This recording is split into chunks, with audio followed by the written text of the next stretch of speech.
রূপশ্রীর গল্পগাথায় আপনাদের সকলকে স্বাগত। আজ আপনাদের শোনাচ্ছি রহস্যের আড়ালে ভয় পর্ব 15, রচনা মহুয়া ঘোষ। এইরকম কিছুক্ষণ চলার পর শচীনের সেলফোনটা একসময় স্থির হয়ে গেল।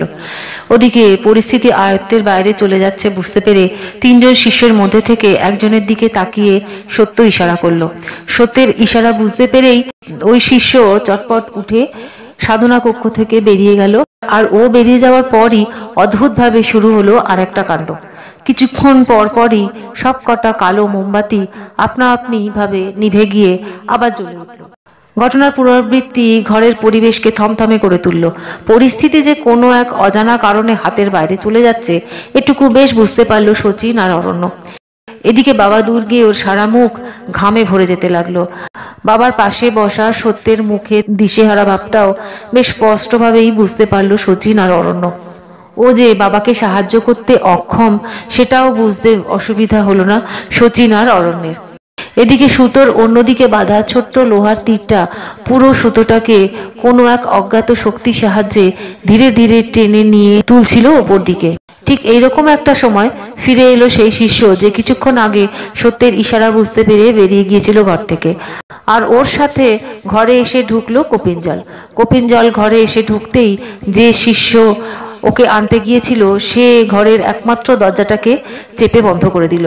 দরজা বন্ধ হয়ে যেতেই কপিনজল চটপট এগিয়ে গিয়ে দাঁড়ালো বাবা দুর্গের পাশে।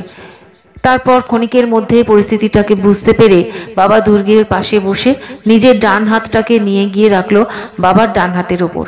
এই হাতেই বাবা দুর্গেও ধরে রেখেছিল লাল সুতোটাকে। বাবা দুর্গের হাতের ওপর কপিনজলের হাত এসে পড়তেই লাল সুতোর তেজ ধীরে ধীরে কমে এলো। লোহার ছোট্ট তীরটা যেন ধীরে ধীরে মাথা নোয়ালো। আস্তে আস্তে লাল সুতোটা আবার ফিরে এলো ওর নিজের জায়গায়। লোহার ছোট্ট তীরটা আবার ধীরে ধীরে দুলতে শুরু করলো দুলালির আঁকা ছবির ওপর। পরিস্থিতি স্বাভাবিক হলো। আর পরিস্থিতি আয়ত্তের মধ্যে আসতেই কপিনজলের ইশারায় তিনজন শিষ্য উঠে চটপট কমণ্ডলুর দুটোর মুখে ঢাকনা দিয়েই দৌড়লো সব কালো মোমবাতিগুলোকে নিভিয়ে দিতে। এদিকে কালো মোমবাতিগুলোকে নিভানো হয়ে যেতেই ওরা জ্বালিয়ে দিল চিনেমাটির বাটির ভিতর থাকা প্রদীপগুলোকে। সব হয়ে যেতেই একজন শিষ্য চটপট গিয়ে দরজার পাশে রাখা ঘন্টায় 3 বার আওয়াজ তুলল। ঘন্টা বেজে যেতেই যেন ঘাম দিয়ে জ্বর ছাড়লো সবার। কিন্তু এর মধ্যে কেউই খেয়াল করেনি যে নিজের জায়গা ছেড়ে উঠে দাঁড়িয়েছিল শচীন। যখন ঘন্টা বেজে যেতে সবাই প্রায় নিশ্চিত হয়ে গেল তখন শচীন এক পা করে এগিয়ে গেল বাবা দুর্গেয় আর কপিনজলের সামনে। তারপর কপিনজলের উদ্দেশ্যে আস্তে আস্তে বলে উঠল, শেষদা তুই এখানে? শচীনের কথাটা শুনে যেন শক খেলো অরণ্য। শুধু অরণ্যই কেন, ওই ঘরে উপস্থিত প্রতিটা মানুষেরই শচীনের কথা শুনে ভীষণ রকম চমকে উঠল। প্রথম চমকটা কাটতেই উঠে দাঁড়ালো কপিনজল। তারপর অবাক দৃষ্টিতে কিছুক্ষণ শচীনের দিকে তাকিয়ে থেকে বলে উঠল, কে শেষদা? আমায় ভুলে গেছিস শেষদা? শচীনের কথা শুনে এবার কপিনজলের কপালে ভাঁজ পড়ল। তাই ঘুরে দাঁড়ালো সে বাবা দুর্গের দিকে। কিন্তু বাবা দুর্গেয়কে চুপ করে বসে থাকতে দেখে আবার ফিরল কপিনজল শচীনের দিকে। এদিকে শচীনকে একই রকম অদ্ভুত ব্যবহার করতে দেখে অরণ্য বেশ অস্বস্তিতে পড়ে গিয়েছিল। তাই এগিয়ে গিয়ে শচীনের কাছে দাঁড়িয়ে আস্তে আস্তে বলে উঠল, কি যাতা বলছো তুমি কাকামণি? এই লোকটাকে আমার বাবা মনে হচ্ছে তোমার? অরণ্য আস্তে করে বললেও শচীন কিন্তু বেশ জোরেই বলে উঠল, হ্যাঁ এই তোর বাবা, আমার শেষদা দেবেশ ঘোষাল। পৃথিবীর কেউ চিনতে না পারলেও আমি চিনতে পারছি, আর পারবে তোর মা। অরণ্যের উদ্দেশ্যে কথাটা বলেই শচীন আবার ফিরল কপিনজলের দিকে। তারপর তার দিকে তাকিয়ে বলতে শুরু করলো, আমায় না হয় ভুলে গেছিস শেষদা, কিন্তু ময়নাদিকে কি করে ভুলে গেলি তুই? জানিস তুই চলে যাওয়ার পর সে বাঁচাই ভুলে গেছে। একবারও কি তোর মনে পড়ে না তার কথা? শচীনের কথা শুনে উঠে দাঁড়ালো বাবা দুর্গেও। তারপর শচীনের দিকে তাকিয়ে বলে উঠল, কি করে মনে করবে ও? ওর যে মনে করার ক্ষমতাটাই নেই। বাবা দুর্গের কথা শুনে অবাক হয়ে তাকালো শচীন আর অরণ্য তার দিকে। এদিকে যে পরিস্থিতির উদ্ভব হয়েছিল তাতে কপিনজল কেমন যেন অসহায় বোধ করতে শুরু করলো। মাথার মধ্যে তার সেই পুরনো যন্ত্রণাটা একটু একটু করে ফিরে আসতে শুরু করলো।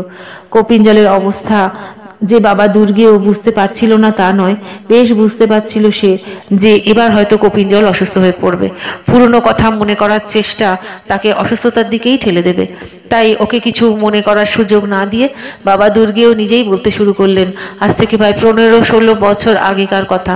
আমি সেদিন ঘাটপাড়ল গিয়েছিলাম একটা কাজে।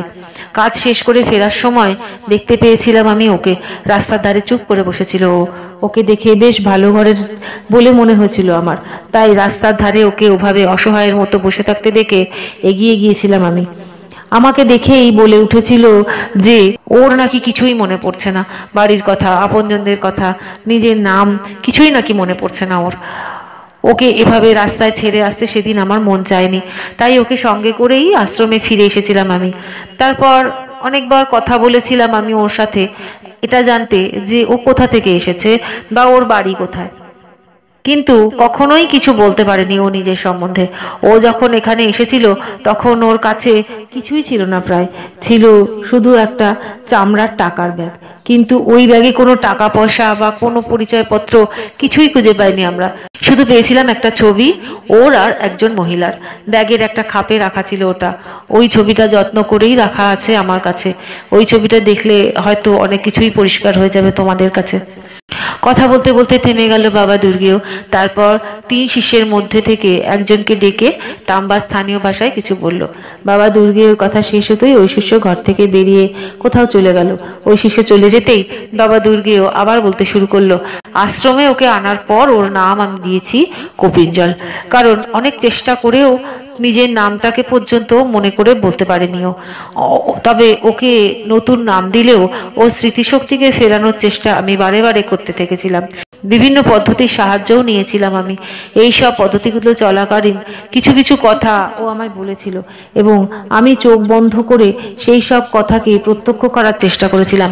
সেই সব মানুষদের সম্বন্ধে খানিকটা বলতে পেরেছিল ও, তাদেরও চোখ বন্ধ করে প্রত্যক্ষ করার চেষ্টা করেছিলাম আমি। আর এই কারণেই শচীনকে দেখে আমার এত চেনা চেনা ঠেকেছিল।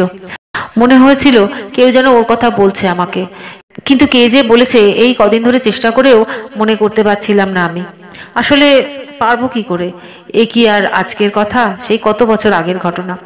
এতক্ষণ এক নাগারে কথা বলে একটু হাঁপিয়ে পড়েছিল বাবা দুর্গেও, তাই জোরে জোরে বার কয়েক শ্বাস নিয়ে বলতে শুরু করলো, বিভিন্ন পদ্ধতির সাহায্য নিয়ে আমি যতই এগোনোর চেষ্টা করেছিলাম ততই ওকে অসুস্থ হয়ে পড়তে দেখেছিলাম। আসলে পদ্ধতিগুলো চলাকালীন ওর মস্তিষ্কে অতীতের একটা ঝাপসা ছবি ফুটে উঠত, কিন্তু ওই জায়গা থেকে আর ও এগোতে পারতো না। তখন সবকিছুর মধ্যে তালগোল পাকিয়ে ফেলত ও। অতীত আর বর্তমান মিলেমিশে এক হয়ে যেত, আর এই সব সহ্য করতে না পেরে ও অসুস্থ হয়ে পড়তো। পরে আমার মনে হয়েছিল যে এইভাবে বারবার চেষ্টা করলে ও হয়তো পাগল হয়ে যেতে পারে, তাই এই চেষ্টা বেশ কিছুদিন চালানোর পর আমি ছেড়ে দিয়েছিলাম। তারপর দেখেছিলাম যে ওর এই নতুন জীবনটাতেই আস্তে আস্তে স্বচ্ছন্দ বোধ করতে শুরু করেছিল। আমিও যতটা পেরেছিলাম ওকে এগোতে সাহায্য করেছিলাম। আজ এই 15-16 বছরে এগোতে এগোতে ও নিজেকে এই জায়গায় নিয়ে এসেছে যে আমাদের এই আশ্রমের সাথে যুক্ত যত মানুষ আছে তারা জানে যে আমার পরে এই আশ্রমকে সঞ্চালন যদি কেউ করতে পারে সেটা ওই পারবে। বাবা দুর্গে ওর কথা শেষ হতেই প্রশ্ন করে উঠল শচীন, আচ্ছা, কখনো শেষদা আপনাকে বলেনি যে ও ঘাটপাড়ল কিভাবে পৌঁছলো? না, সে কথা ও কখনোই মনে করতে পারেনি। ও যখন এখানে এসেছিল তখন ওর অবস্থা মোটেও ভালো ছিল না, হয়তো আরো অনেক খারাপ হয়ে যেত যদি না এই আশ্রমে ওর চিকিৎসা চলতো।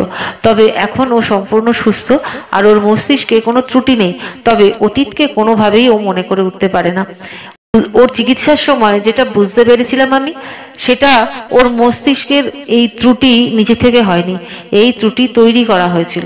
বাবা দুর্গের কথা শুনে প্রায় চমকে উঠেছিল শচীন আর অরণ্য। বাবা দুর্গেও ওদের মনোভাব বুঝতে পেরে কথার রেশ টেনে আবার বলতে লাগলো, কোনো প্রচন্ড ঝাঁঝালো গন্ধ ঢুকে গিয়েছিল ওর শরীরে, যেটা ওর স্নায়ুতন্ত্রকে ভীষণভাবে ক্ষতিগ্রস্ত করেছিল। প্রতিক্রিয়া হিসেবে গোলযোগ দেখা দিয়েছিল ওর মস্তিষ্কে। আমার ধারণা কোনো দুষ্প্রাপ্য গাছের শেকড়কে জ্বালিয়ে এইরকম একটা ঝাঁঝালো গন্ধ তৈরি করা হয়েছিল, কিন্তু শেষদার সাথে কে করবে এরকম? শচীনের কথা শুনে একটু হাসলো বাবা দুর্গেও, তারপর বলে উঠলো, সেটা জানা আমার পক্ষে সম্ভব হয়নি। যে সামান্য কথা মনে করতে গিয়েই অসুস্থ হয়ে পড়ছিল তার কাছ থেকে কি এত তথ্য পাওয়া সম্ভব? বাবা দুর্গের কথা শুনে শচীন কিছু বলতে যাচ্ছিল, কিন্তু তার আগেই ঘরে এসে ঢুকলো সেই শিষ্য যে কিছুক্ষণ আগেই বেরিয়ে গিয়েছিল ঘর থেকে। ওই শিষ্য ঘরে ঢুকেই এসে দাঁড়ালো বাবা দুর্গের সামনে। তারপর বাবা দুর্গের হাতে তুলে দিল একটা ছবি। বাবা দুর্গের ছবিটাকে হাতে নিয়ে কয়েক মুহূর্ত তাকিয়ে থাকলো ওটার দিকে। তারপর একসময় তুলে দিল ওটা শচীনের হাতে। ছবিটাকে হাতে পাওয়ার পরই শচীন ঝুঁকে পড়লো ওটার দিকে। অরণ্য শচীনের পাশ থেকে ঝুঁকে পড়লো ছবিটার উপর। তারপর কয়েক মুহূর্ত কেটে গেল নিঃশব্দে। আর তারপরই শচীনের চোখ ভরে উঠলো জলে। আর ধরে রাখতে পারলো না শচীন নিজেকে। এগিয়ে গিয়ে জড়িয়ে ধরলো ও শেষদাকে। আবেগ ঘন এই মুহূর্তে কপিন জলের চোখের কোণও চিকচিক করে উঠল। যে অতীত থেকে সে অনেক চেষ্টা করেও মনে করতে পারেনি, সেই অতীত এসে দাঁড়িয়েছে আজ ওর সামনে। এদিকে ছবিটাকে দেখার পর অরণ্যর মনেও আর কোনো সংশয় রইল না, কপিনজলই ওর বাবা দেবেশ ঘোষাল। এটা পরিষ্কার হয়ে গেল ওর কাছে। আসলে ওর মা বাবার কম বয়সের অনেক ছবি রয়েছে ওদের বাড়ির অ্যালবামে। সেগুলো ছোট থেকে অরণ্য বেশ কয়েকবার দেখেছিল। তাই এই ছবিটাকে দেখে ওর বুঝতে এতটুকু অসুবিধা হলো না যে ওর মা বাবার কম বয়সের ছবি। ব্যাপারটাকে বুঝতে পেরেই আস্তে আস্তে গিয়ে দাঁড়ালো কপিন জলের সামনে। ওকে এগিয়ে আসতে দেখেই প্রশ্ন করে উঠলো শচীন, কিরে এবার তোর বিশ্বাস হচ্ছে তো? প্রশ্নটা করার সাথে সাথেই শচীনের পকেটে থাকা সেলফোনটা আবার আস্তে আস্তে কাঁপতে শুরু করলো। কেউ যে তাকে ফোনে ধরতে চাইছে সেটা আবার জানান দিতে শুরু করলো। তাই অরণ্যের উত্তর না শুনেই শচীন পকেট থেকে সেলফোনটাকে বার করে চলে গেল ঘরের একটা কোণে। তারপর প্রায় মিনিট খানেক ধরে ফোনে কথা বলে হন্তদন্ত হয়ে ফিরে এসে দাঁড়ালো বাবা দুর্গের সামনে। বাবা, ওদিকে অবস্থা বেশ ভয়াবহ হয়ে দাঁড়িয়েছে। এই মাত্র বড়দাই ফোন করেছিল।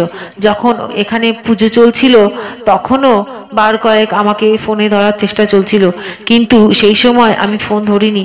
এখন যেটা বলল বড়দা তা হলো আজ আবার ওই ছায়ামূর্তিটিকে নাকি দেখতে পেয়েছে ওরা। আসলে প্রাচী গত 2-3 দিন একটা ঘোরের মধ্যে ছিল। আজ যখন ওর মা মানে মিতা বৌদি কাজ শেষ করে ওই রাত 9টা নাগাদ ঢোকে ওই ঘরে, তখন ঘরের কোণে দেখতে পায় সেই ছায়ামূর্তিটিকে। দেখে প্রচন্ড ভয় পেয়ে নাকি চিৎকার করে উঠেছিল। মিতা বৌদির চিৎকার শুনে বড়দা দোতলা থেকে পৌঁছয়ে 3 তলায় প্রাচীর ঘরে। তার ঘরে ঢুকে এই ঘরের কোণে চাপ চাপ অন্ধকারের মধ্যে স্পষ্ট বুঝতে পারে সেই ছায়ামূর্তিকে। ওই ছায়ামূর্তি ঘরের কোণে কিছুক্ষণ স্থির থেকে আস্তে আস্তে এগোতে শুরু করে প্রাচীর দিকে। তারপর এগোতে এগোতে এক সময় গিয়ে দাঁড়ায় ঠিক প্রাচীর বিছানার পাশে। ব্যাপারটাকে ঘুরতে দেখে ভয়ে দিশাহারা হয়ে এগোতে শুরু করে বড়দা আর মিতা বৌদি প্রাচীর দিকে। কিন্তু কয়েক পা এগোনোর পরই ওরা দেখে যে প্রাচী উঠে বসেছে বিছানায়। বিছানায় উঠে বসেই প্রাচী বমি করতে শুরু করে। বমিতে শুধু চাপ চাপ রক্ত উঠে আসে।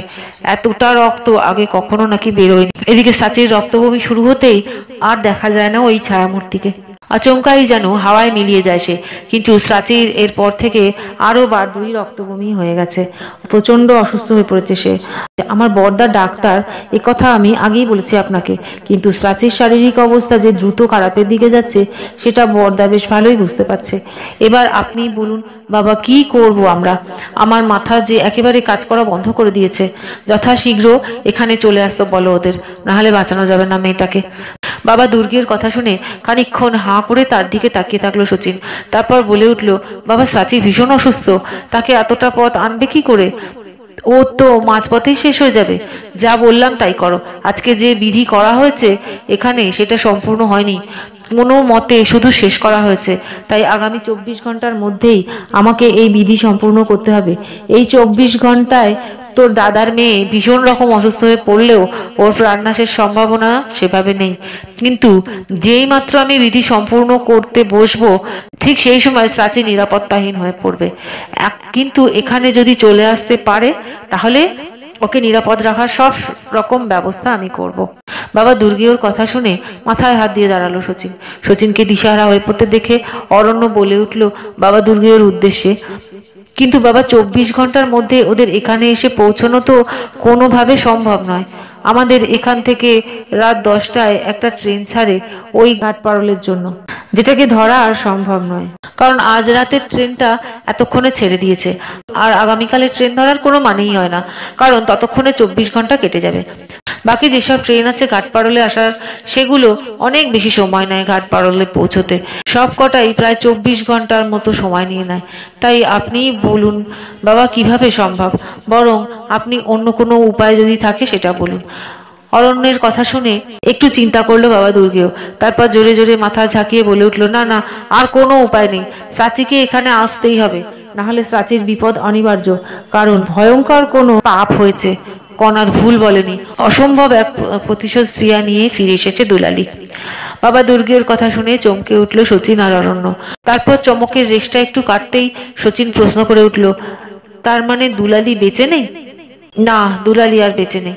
পরী বেঁচে থাকলেও দুলালি আর বেঁচে নেই। সে পরীকে বাঁচাতে চায়, আর তার সাথে চায় প্রতিশোধ নিতে, এবং প্রতিশোধ নিতে সেই চায় যার উপর অত্যাচার হয়েছে। দুলালির উপর ভয়ঙ্কর কোনো অত্যাচার হয়েছে, তাই প্রচন্ড এক আক্রোশ নিয়ে ফিরে এসেছে সে। তাকে রুখতে পারা সহজ নয়। আজ কপিনজল সময় মতন এসে না পৌঁছলে আমাদের সবার অবস্থা কণাদের চেয়েও ভয়ঙ্কর হতো। অবশ্য আমি যদি 24 ঘন্টার মধ্যে বিধি সম্পূর্ণ করতে না পারি, তাহলেও আমাদের অবস্থা ভয়ঙ্কর হবে। এই ঘরে যতজন উপস্থিত আছি ততজনের উপরেই ঝুলছে বিপদের খাড়া। তাই পুজো সম্পূর্ণ করতে হবে আমাদের, যেমন করেই হোক। আজ চাচিকে পুজো চলাকালীন বা পুজো শেষ হওয়ার পর নিরাপদে আমি তখনই রাখতে পারবো যখন ও আমার কাছে থাকবে। দূর থেকে কিছুই করা সম্ভব নয়। যে পাপটা তোর বাড়ির কেউ করেছে তা ক্ষমাহীন অপরাধ করেছে। বাবা দুর্গের কথা শুনে অবাক হয়ে তাকালো শচীন তার দিকে। তারপর বলে উঠল, যাদের চিনি না আমরা তাদের উপর কিভাবে অত্যাচার করব? আমরা কখনোই দেখিনি ওই মা মেয়েকে, আর বড়দারাও কেউ কোনোদিন দেখেনি এদের। তাহলে অত্যাচারটা হলোই বা কখন, আর পাপই বা হলো কিভাবে? মানুষের ভুল হতে পারে, কিন্তু যখন চরম প্রতিশোধ স্পৃহা নিয়ে ফিরে আসে কোনো অতৃপ্ত আত্মা, তখন তার ভুল হয় না। তাই এ কথা মাথা থেকে বের করে দে যে অত্যাচার হয়নি, শুধু খুঁজে বার করার চেষ্টা কর যে ভুলটা কোথায় হয়েছে আর কে করেছে। কথাটা বলেই বাবা দুর্গেও সাধনা কক্ষ থেকে বেরিয়ে গেল। আর বাবা বেরিয়ে যেতেই ওই 3 শিষ্যও বেরিয়ে গেল। কক্ষে শুধু দাঁড়িয়ে রইল শচীন, অরণ্য, সত্য আর দেবেশ ও ওরফে কপিনজল। এদিকে শচীন আর অরণ্যকে অসহায়ের মতন দাঁড়িয়ে থাকতে দেখে সত্য একটু ইতস্তত করে বলে উঠল, বুঝতে পারছি আমি আপনাদের মনের অবস্থা, কিন্তু এই সময় চেষ্টা করতে হবে আপনাদের, যাতে আপনার দাদা তার মেয়েকে নিয়ে এখানে পৌঁছতে পারে। ঘাটপোড়ল এয়ারপোর্ট আছে, দেখুন যদি কোনোভাবে ব্যবস্থা করতে পারেন। পরিস্থিতি কিন্তু সত্যিই খুব ঘোরালো হয়ে দাঁড়িয়েছে। সত্যের কথা শুনেই পকেট থেকে সেলফোনটাকে বার করলো শচীন। তারপর সবার সাথে সাধনা কক্ষ থেকে বেরিয়ে এসে ফোনে ধরলো হেমেন্দ্রকে। সন্ধে থেকে যা যা হয়েছে পরপর সব কিছু বলে গেল সে হেমেন্দ্রকে, শুধু বাদ রাখলো দেবেশের কথাটাকে। ওকে কপিনজল বলেই পরিচয় দিল, কারণ আচমকা এই খবরটা ময়না পাক সেটা চাইল না শচীন। এত বছর গুমড়ে গুমড়ে থাকার পর হঠাৎ করে এই খবরটা পেলে হিতে বিপরীত হতে পারে। এতটা আনন্দ তার শরীর বা মন সামলে উঠতে নাও পারে। তখন একা নুপুরের পক্ষে সামাল দেওয়া সম্ভব হবে না। এই মুহূর্তে অন্য কোনো ঝামেলা হোক সেটাও চাইল না শচীন। তাই মনে মনে ঠিক করে নিল সে যে ওদের মুখোমুখি খবরটা দেবে। এই কারণে সবকিছু বলার পর শেষে হেমেন্দ্রকে শুধু এটুকুই বলল সে, যে যদি তাম্বায় আসার ব্যবস্থা করতে পারে সে, তাহলে যেন নুপুর আর মা ময়নাকে নিশ্চিতভাবে সঙ্গে করে নিয়ে আসে। বাবা দুর্গের আদেশ এটা। এই কথাটা বলার সময় শচীনের মনে হলো যে নুপুর আর ময়নাকে আনার কথাটা শুনে হেমেন্দ্র হয়তো অবাক হবে, কিন্তু হেমেন্দ্রর কাছে এই সব নিয়ে চিন্তা ভাবনা করার সময় বা ইচ্ছা কোনোটাই ছিল না। তাই কথা না বাড়িয়ে সম্মতি জানিয়ে ফোন রাখলো সে। এদিকে হেমেন্দ্রর সাথে ফোনে কথোপকথন শেষ হতেই শচীনের খেয়াল হলো যে ওর আর অরণ্যের সাথে সত্য দাঁড়িয়ে থাকলেও দেবেশ কিন্তু চলে গিয়েছিল ওখান থেকে। এদিকে রাতও অনেকটা এগিয়ে গিয়েছিল, তাই সত্যের কাছ থেকে বিদায় নিয়ে শচীন আর অরণ্যও এগোতে শুরু করলো ওদের ঘরের দিকে। এগোতে এগোতে একটা কথা বারবার মনে হতে লাগলো শচীনের, যে এই দিনটার জন্য একদিন কত অপেক্ষা করেছিল দেবেশকে খুঁজে পাওয়ার জন্য। যখন দিন রাত দৌড়তো থানায়, তখন ভাবতো যে যেদিন খুঁজে পাবে সেদিন কি আনন্দই না হবে ওর। কিন্তু আজ যখন এই দিনটা এসে পৌঁছলো, তখন কিছুতেই যেন আনন্দ ফেটে পড়তে পারছিল না। কারণটা খুঁজতে গিয়ে যখন মনের আনাচে কানাচে হাতড়াতে শুরু করলো শচীন, তখন এই প্রশ্নটাই ওকে করে বসলো অরণ্য।